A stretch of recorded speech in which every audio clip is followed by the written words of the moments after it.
Buenos días, mi nombre es Benedicto Acosta, soy doctorando en el Instituto de Estudios de la Ciencia y la Tecnología de la Universidad de Salamanca y mi objetivo hoy es exponer el que pretendo que sea el primer artículo de mi tesis, que pretende en exponer contraejemplos a la tesis del contrato social de las patentes, que establece o determina el modo en que se difunde la información tecnológica en las patentes, de ahí el título de la ponencia. Y me centraré en esos documentos y particularmente en la tesis que los entiende, como digo, como un intercambio, como un pacto. Esta tesis del contrato social a veces se denomina también en la bibliografía tesis del quid pro quo. Y ese pacto entre el Estado y los titulares de las patentes, los inventores, los empresarios, consiste en que estos últimos, los titulares, obtienen una exclusividad comercial, digamos, en la aplicación comercial de su invento durante un determinado periodo de tiempo, pero a cambio hacen pública la información tecnológica, o sea, el invento que pretenden proteger, con el fin último de favorecer a la innovación del país, evitar duplicidades, etcétera. Esta, digamos, la parte del pacto que busca el Estado o la sociedad. Yo pienso que estos flujos de información no son siempre tales, no son siempre los descritos por la tesis del contrato social.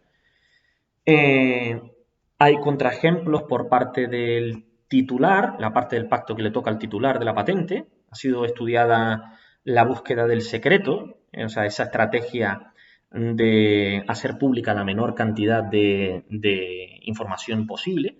Normalmente se suele decir que si algo que parece sensato pensar, si el inventor puede obtener a la vez los beneficios de la exclusividad comercial y los beneficios del secreto industrial, mejor. Dos beneficios en uno.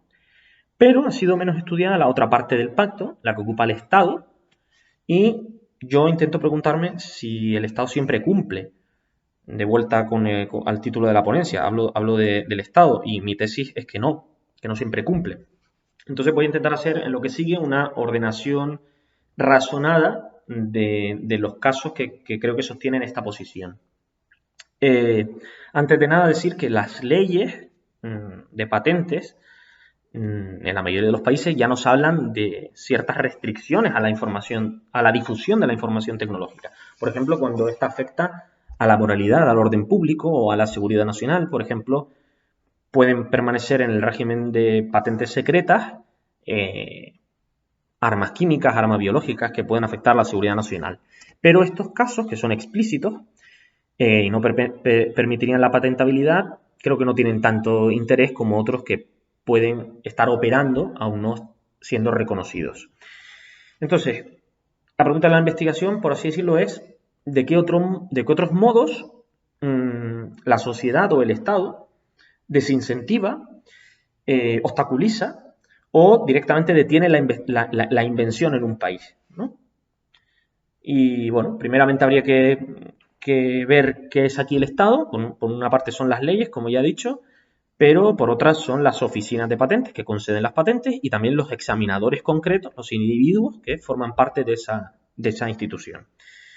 ¿Qué errores, qué conductas, qué planes o protocolos existen entre estos agentes para obstaculizar la carrera de las patentes, aparte de los ya mencionados? Bien, pues varios. El primero de ellos tendría que ver, según lo que he podido observar, con las tasas, por ejemplo, de mantenimiento.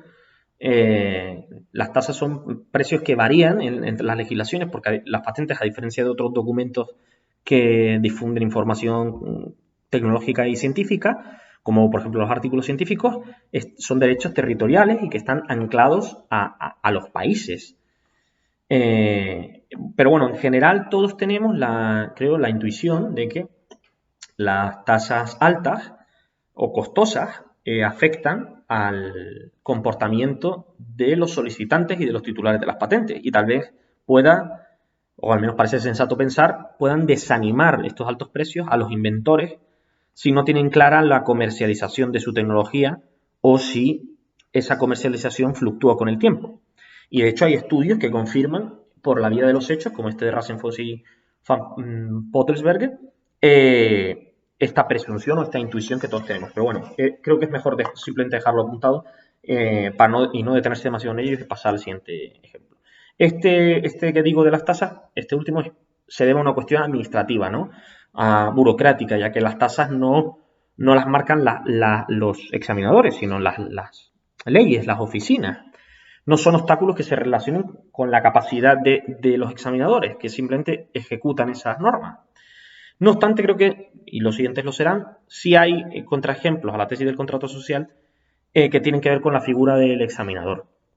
Por ejemplo, Webster en el año 2014, también Rasenfoss y Hosseini recientemente, hablan de un cierto proteccionismo en las oficinas de patentes, en algunas oficinas, no en todas. De nuevo, yo lo que estoy intentando es hablar en términos generales y de casos que pueden darse y que de existir, supondrían contraejemplos a la manera en que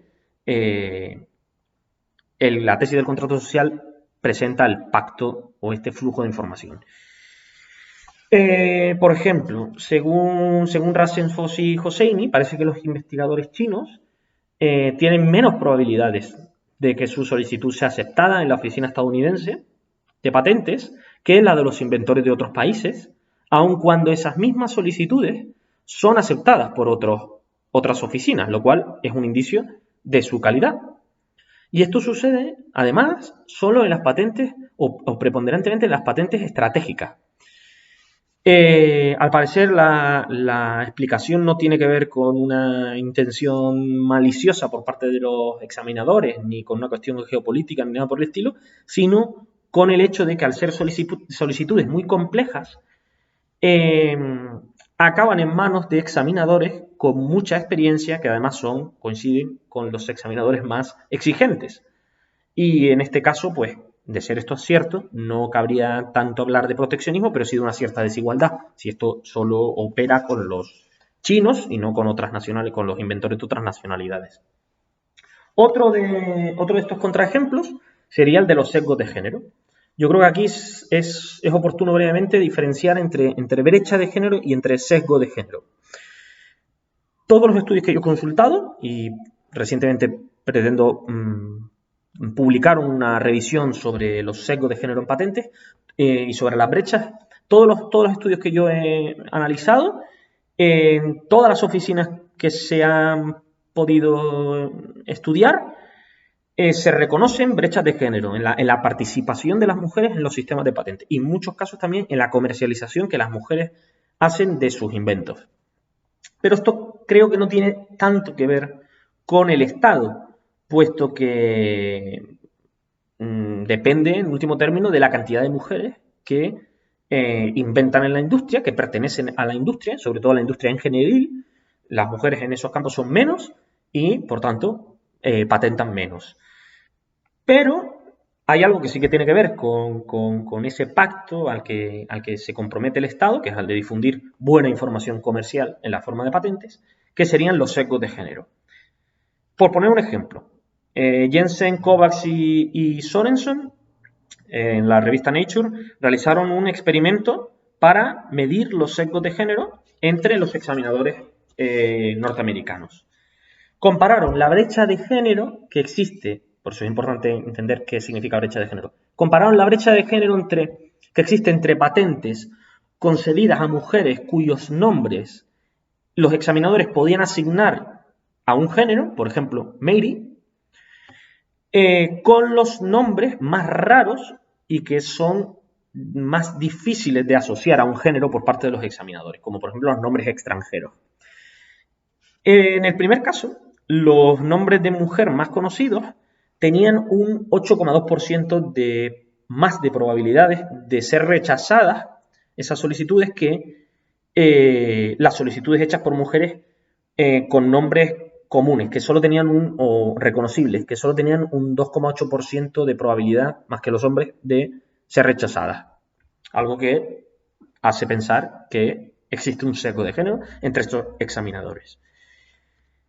Otras dos situaciones que tienen que ver con los examinadores son las siguientes. La primera es la de las puertas giratorias. Brevemente cito otro estudio de Haris Tabakovic del año 2018.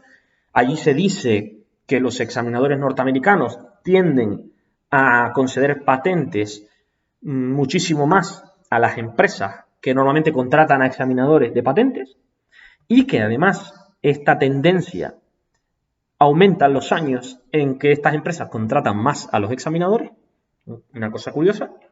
Y el segundo caso, que está muy relacionado con este, es el de la influencia o el lobby de los agentes de la propiedad industrial, que son unos profesionales liberales que se encargan de normalmente redactar las solicitudes y en general de aconsejar o asesorar a los inventores y que suelen tener una relación muy estrecha con las oficinas y con los examinadores. Pues bien, en el caso de Estados Unidos también, pero del mismo modo con las patentes europeas, se ha medido la calidad de estos agentes, de estos agentes de la propia industria, siguiendo la tasa de éxito de las patentes concedidas. Y se ha medido también la calidad de las invenciones, esto es, la tasa de éxito de la invención para obtener patentes en otras jurisdicciones. Y se ha observado que un buen agente está incluso más asociado al éxito, a las patentes concedidas, que un invento de buena calidad. Esto aparece en el artículo de Rasenfoss, Jensen, etc., del año 2019. Es más, otros investigadores han observado que los examinadores citan 4 veces más las mismas referencias del estado de la técnica presentado por el agente de la propiedad industrial que otras posibles citas, con lo cual se ven profundamente influidos por los argumentos de estos profesionales. Y un último caso que me gustaría presentar como contraejemplo a este pacto sobre la información comercial y tecnológica en la forma de la patente es el problema del tiempo. En este caso hablamos de información tecnológica que sí se difunde, que sí se hace pública por parte del Estado, incluso información tecnológica de la máxima calidad, es decir, patentes propiamente concedidas, no solo solicitudes denegadas, que también se publican, pero con unas demoras tales que esa información pierde valor. Valor para fomentar futuras innovaciones, pero incluso también valor comercial. Si una patente tarda más de un año en ser publicada desde que se presentó, eso influye al pacto, al contrato social, porque sí se difunde información, pero tal vez esta información queda desactualizada para cuando se difunde. Está quizá obsoleta, porque el límite de un año que muchas legislaciones establecen como fecha máxima para la publicación del documento, es un espacio de gracia que se le da a los inventores por si deciden retractarse y retirar su patente, pues es un tiempo muy largo para el desarrollo tecnológico actual, contemporáneo. Y eso puede redundar en duplicación de esfuerzos si otros investigadores desarrollan esas líneas sin saber que lo que están haciendo está patentado ya. Algunos países han estudiado este adelanto, también la opción de la difusión temprana. En un reciente artículo de Barufaldi y Símez, que aquí anoto, se exploran estas posibilidades. Bueno, dejo fuera de esta presentación, por mor de la brevedad y de la concisión, otros posibles contraejemplos que yo espero poder analizar más detenidamente en la publicación de este estudio, como es el caso de la infoxicación o de la sobrecarga informativa, que también influye en el modo en que se presentan los flujos de la información en la tesis del contrato, o el problema también de los incentivos a los examinadores, que algunos creen que afecta a la tasa de patentes concedidas y rechazadas de un modo algo extraño. Y también decir que espero aportar a la publicación de esta investigación una relación más, como digo, más detallada, más ordenada de la bibliografía y un estudio empírico también del caso español, de las patentes españolas. Y sin más, quedo a su disposición para cualquier pregunta. Esta es mi dirección de correo y eso es todo. Muchas gracias.